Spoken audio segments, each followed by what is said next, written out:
Hey folks, this is Rhykker with a Diablo 3 patch 2.5 update. Last we left off, 2.5 was up on the test server with some new features. The armory, crafting material storage, and ancient primal items.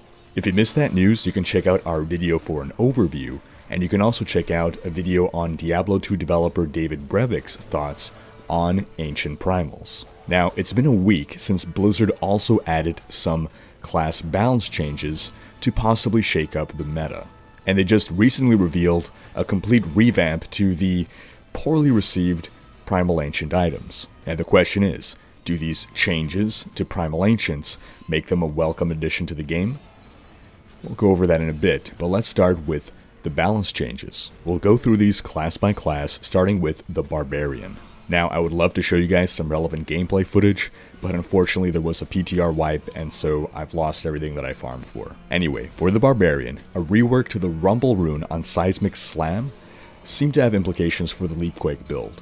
In the current leapquake build, Ancient Spear Boulder Toss is used as a fury dump, while also providing some secondary damage. When you toss out the spear, you spend all your remaining fury, and this synergizes with the Might of the Earth set, which gives you reduced cooldown per fury spent, allowing you to leap more often, thus cause more earthquakes and thus deal more damage since earthquake is your main damage source. The revised Seismic Slam Rumble rune will now serve that same purpose. It also dumps all remaining fury while providing secondary damage. The main difference is that by using Seismic Slam, we can now work in the Girdle of Giants belt, which can double our earthquake damage, which almost doubles this build's overall damage. Now, monster health doubles roughly every 4 to 5 Greater Rift levels. So if a build has its damage doubled, then it should be able to clear roughly 4 to 5 Greater Rift levels higher than before.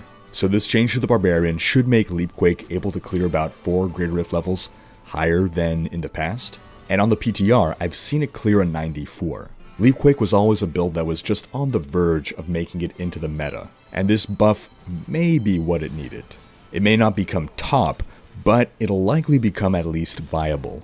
Onto the Crusader.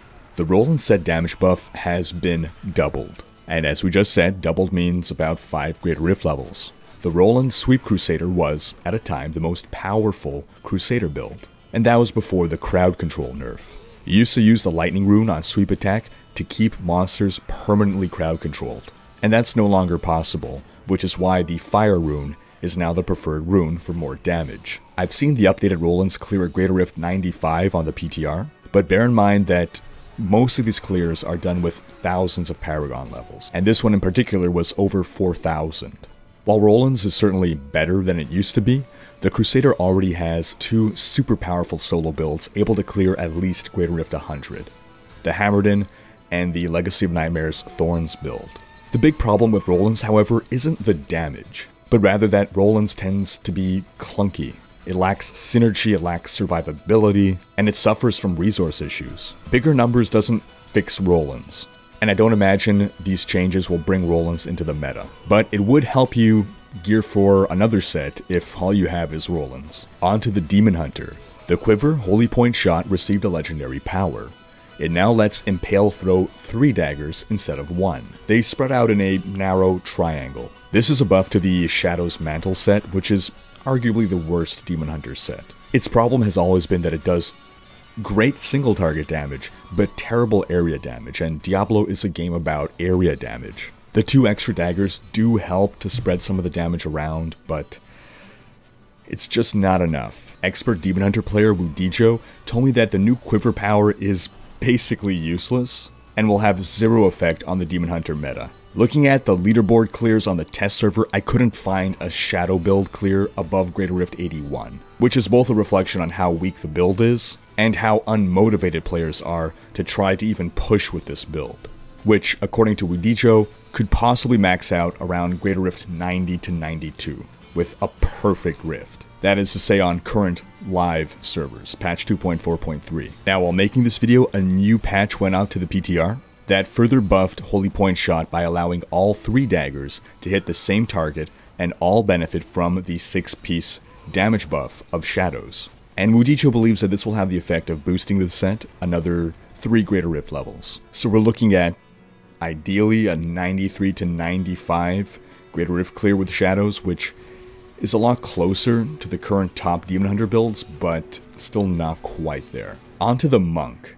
The Inna set is basically gaining a 25% damage buff. Now, we have a video on an Inna generator build from patch 2.4.3, which is an easier to play alternative to the Glass Cannon Raiment generator build. Raiment generator does about double the damage of Inna generator, which again translates into about 5 Greater Rift levels of difference. This 25% buff to Innas brings these two builds a little closer, and maybe just 2 to 3 Greater Rift levels apart. On the test server, I saw a 97 clear by an Inna generator. Onto the Witch Doctor. The Zunimaza's set damage buff is being almost doubled, which corresponds to a rise of about 3 to 4 Greater Rift levels. Zuni is currently capable of just breaking into the low 90s, so we can maybe see it go as high as a 94. On the test server, we see a 91 clear using a Zunimaza Gargantuan build, which is basically just an inferior version of a Helltooth Gargantuan build. We are unlikely to see a meta shakeup here among the top Witch Doctor builds, but this does make Zuni a better set for farming up your endgame set. And with Zuni's being the free season journey set for Witch Doctors in Season 10, that's not too shabby. And lastly, the Wizard. Delzier's set was buffed quite a bit. The cooldown gained from the 2-piece bonus is greater now, the damage reduction from the 4-piece is greater, and the damage buff from the 6-piece is greater. But none of that is really enough to do much to this set. Sure, it'll rise a couple Greater Rift levels maybe, but a full Delzier build is completely eclipsed by a Firebird Archon, or now a Talrasha Lightning Wizard. The 6-piece set bonus doesn't buff Archon damage or Mantled Heal damage, so Delziers just can't be competitive. These buffs do help the support wizard a small amount, but likely not enough to change the meta. However, one seemingly tiny change is having a huge effect on the wizard, and that's the fact that wizard pets can now trigger Mantled Heal. This has resulted in the rise of the Lightning Hydra Wizard.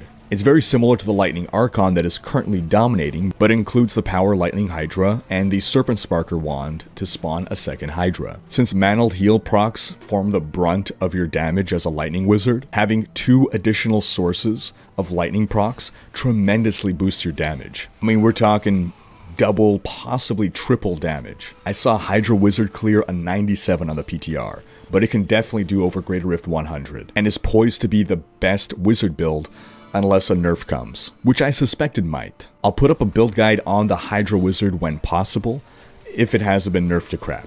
Okay, onto the revised Primal Ancients. Blizzard told us they were taking these back to the drawing board after they were negatively received by the community. And here's what they came back with. Community Manager Tivolier said, rather than increase the power they give you beyond ancient items, Primal Ancients will now instead roll perfect ancient level stats tailored to the character class you're playing when the item first drops. Re-rolling any of these at the Mystic will also yield only perfect rolls. Along with this, these items will be even more rare than they currently are, and will only begin dropping after a character on your account has completed Greater Rift 70 solo, with separate unlocks for hardcore and normal characters. Note that he's saying after a character on your account. This does not mean that in the start of a new season you gotta get your character to 70 before you start getting these. Most of you guys have probably already done this. This is just a gate for new players for whatever reason. Finally, we hear you on wanting Ancient and Primal Ancients to salvage into something more valuable.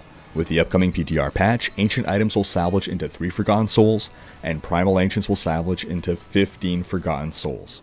And that's just fantastic. I've been wanting that for a really long time. Very welcome change. Well done, Blizzard. Alright, now, I previously expressed that I didn't quite know how to feel about Primal Ancient items. I just knew that when I first read about them, I didn't get that immediate feeling of, this is awesome, I can't wait for this to be added to the game, like I did with the other changes. My reaction was more like,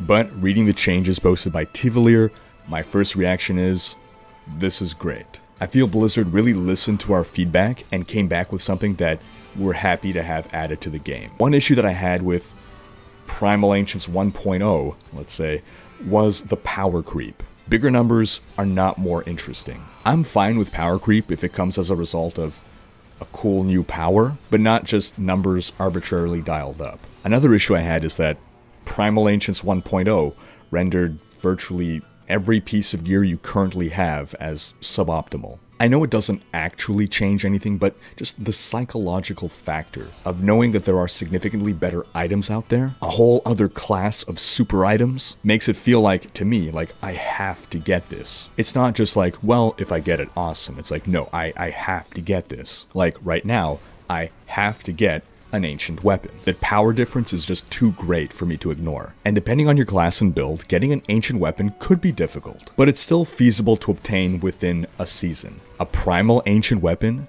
would not be feasible for everyone to get within a season, which could leave some players dissatisfied with being unable to complete their season goal. You could argue that primal ancients are there to promote non-seasonal play, but the fact that they also exist in seasonal play, again, it has that psychological effect.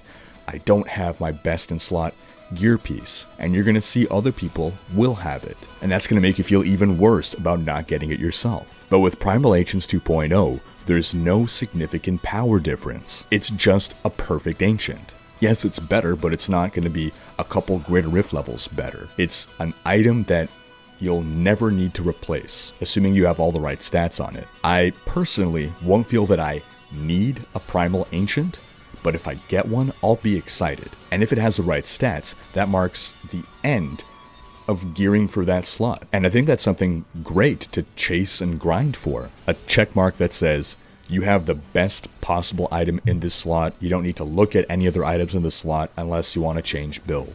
For this reason, I don't mind that they're being made even more rare than the original 1% chance. You see, I never had a big issue with Primal Ancients being rare. My issue was more that they didn't justify their rarity. In vanilla Diablo, legendary items were super rare. In my first 20 hours of play, I found one legendary item. And the problem with legendaries back then is that even if you found one, 95% of the time it was an auto salvage, because legendaries were mostly just better rare items, and without smart loot, more often than not, they did not have the right stats. I feared that Primal Ancients would become the same thing, something super rare, and when you got one, rather than be excited, you'd be all, great, Primal Ancient Blackthorn. Higher stats just didn't justify the rarity. So why am I fine with Primal Ancients 2.0? You can still get a Primal Ancient Blackthorn, right? Honestly, I'm not sure, but I suspect it's because one degree of randomness is removed. The stat rules themselves. Currently, when you find an item, you have to go through a checklist. 1. Is this the item that I want? If yes, does it have all the stats that I want? If yes, how well did those stats roll? A 1.0 Primal Ancient could potentially be worse than a regular Ancient, or even worse than a regular Legendary, even if it has the right stats, if those stats rolled poorly, for instance, a Legendary stat. With a 2.0 Primal Ancient, if you get the item you want, you just have to pass one more check for it to be a definite upgrade, and that's awesome. But what do you guys think? Leave a comment with your thoughts on how patch 2.5 is looking. Do you like Primal Ancients 2.0? Thanks for watching. Special thanks to my Twitch and Patreon supporters for making these videos possible. If you like this video, please share it, check out these other videos, and subscribe to join Rhykker's Raiders for more Diablo content.